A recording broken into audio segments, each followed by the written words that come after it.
What's good, guys? So today I'm going to be explaining how I modified the sleeves, not sleeves, but it's like a cover that goes over these if you don't want to buy the light bars for the roof rack. It's like a large panel.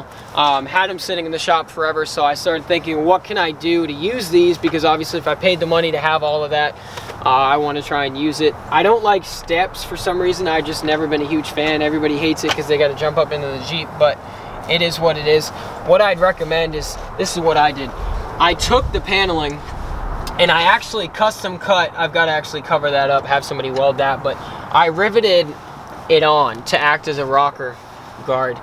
So now obviously you have the Fab Four symbol, but the way they're angled, it actually comes down and angles perfectly, so therefore it covers up everything that you have when taking off your factory steps, and it still looks custom and it still looks clean. No one really is going to have it because obviously, like I said, you have to custom fabricate and cut the metal a little bit to make it fit, but it's definitely something cool. You know, obviously you could add a light right here if you wanted, I'm thinking, so therefore to shine down the Fab Four symbol, but obviously that's optional. You know, let me know if you guys have any questions on how to do it or best way to do it. The only thing that it does is it actually rattles a little bit, so I'm gonna have to put something underneath here so it doesn't rub against this framing right here. But yeah, let me know if you guys have any questions.